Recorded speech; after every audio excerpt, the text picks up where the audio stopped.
파란 티셔츠를 입은 청년들이 구름대처럼 몰려간 곳은 우리는 인생의 여정을 길에 비유합니다. 예수님도 넓은 길, 좁은 길을 말씀하셨는데 이는 궁극적인 사망의 길과 생명의 길입니다. 인생이 어찌 두 갈래의 길만 있겠는가 하지만 하나님은 중간지대에 있는 길들도 모두 넓은 길로 보셨습니다. 어떤 길을 간다는 것은 사람이 길을 선택했기 때문입니다. 인생이란 선택의 연속이며 선택의 총합이 결산된 것은 천국과 지옥입니다. 우린 성경에서 다양한 사람들이 그가 선택에 따라 달라진 결말을 알고 있습니다. 하나님은 우리에게 올바른 길을 가르치셨지만 사람들이 그렇게 통찰력 있게 살지는 않습니다. 수원 월드컵 경기장을 지나가는데 수십 대의 버스와 차량들로 북적거렸습니다. 건널목에는 월드컵 경기장으로 향하는 파란 티셔츠를 입은 청년들이 구름대처럼 몰려가고 있었습니다. 무슨 일이지? 축구 경기가 있나? 검색해보니 오늘 밤 샤이 흠뻑쇼가 열리는 날입니다. 이 광경을 보면서 마음이 심란해졌습니다. 새벽 이슬 같은 저 많은 청년들이 교회로 몰려들면 얼마나 좋을까. 저 많은 청년들이 길을 잃고 감정의 응어리를 풀고 카타르시스를 표출하기 위해 몰려가고 있구나. 현대 젊은이들이 탈종교와 대열에 있고 그들의 관심은 귀신들에 쳐서 미스터리 바벨론과 접속되었습니다. 그들은 향방과 올바른 길을 잃었습니다. 더 이상 미래가 없다는 것은 종말이 왔다는 신호입니다. 예수님은 고라신과 가버나움이 회개하지 않는다고 한탄하셨습니다. 현대교회에 사는 사람들도 경제적으로 살만하기에 회개하지 않는 것과 같은데 성경은 그들이 음녀 바벨론의 포도주에 취해 있다는 진단을 내렸습니다. 혼인잔치의 초청에 거절한 사람들의 변명도 대부분 경제적인 이유 때문입니다. 당시 종교 지도자들이었던 대제사장, 바리새인 서기관, 사내들인 회원들은 성공한 불이었기에 고난의 종으로 오신 예수님을 거절했습니다.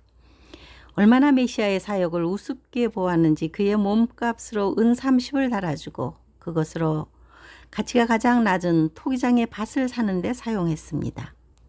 이렇게 부자들은 하나님을 찾지 않는 것이 공통적인 증상입니다. 그들은 천국에 들어가지 못할 것이라고 하십니다. 사울은 마음에서 분기탱천하는 시기와 질투를 절제하는 데 실패했습니다.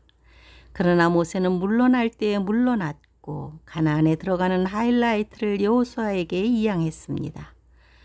가룟 유다는 왜 실패했을까요? 그의 실패를 분석하면 그가 예수님을 따랐던 동기가 소위 세속적인 성공이나 재물에 불순한 마음이 있었다는 사실이 드러납니다. 그럼에도 불구하고 배신자의 아이콘이 된 근본적인 이유는 그의 성품에 기인했다고 볼 수 있습니다. 교회 지도자들이나 도시에 거주하는 시민들이나 젊은 세대나 한결같이 이 땅에서 행복하기 위해 재물을 추구합니다. 지금 이대로가 좋은 겁니다. 우리 시대의 충성파는 어디에 있습니까? 주님은 우리를 위해 하늘에 보물을 쌓으라 권면하셨습니다. 썩을 양식을 위하여 일하지 말고 영생하도록 있는 양식을 위하여 하라.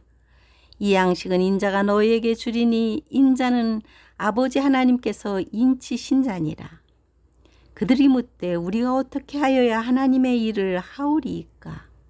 예수께서 대답하여 이르시되 하나님께서 보내신 이를 믿는 것이 하나님의 일이니라.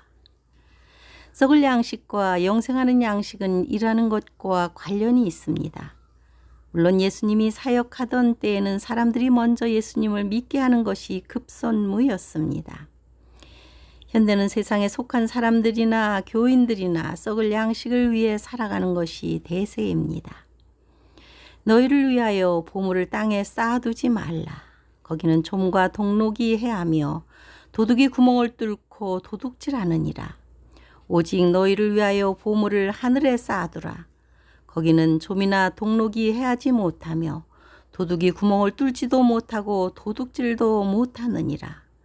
내 보물이 있는 그곳에는 내 마음도 있느니라. 눈은 몸의 등불이니 그러므로 내 눈이 성하면 온 몸이 밝을 것이요 눈이 나쁘면 온 몸이 어두울 것이니 그러므로 내게 있는 빛이 어두우면 그 어둠이 얼마나 더하겠느냐. 눈이 성하다는 의미는 가난한 사람들에게 자비를 베푼다는 뜻입니다. 눈이 나쁘다는 것은 인색한 사람이란 말입니다. 주님은 하나님과 재물을 겸하여 섬기지 못할 것이라 하며 내 소유를 팔아 가난한 자들에게 주라고 하셨습니다. 그리하면 하늘에서 보화가 내게 있을 것이다. 양과 염소의 비유도 이와 같으니 하늘의 보화를 쌓는 방법에 관한 것입니다.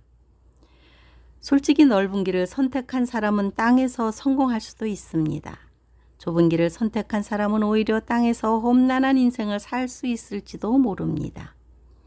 현대의 사람들은 불신자나 신자나 지도자들이나 할 것 없이 모두 땅의 것을 추구하는 것은 시대의 정신입니다. 주님은 이런 현상을 노아의 때라 알려주셨습니다.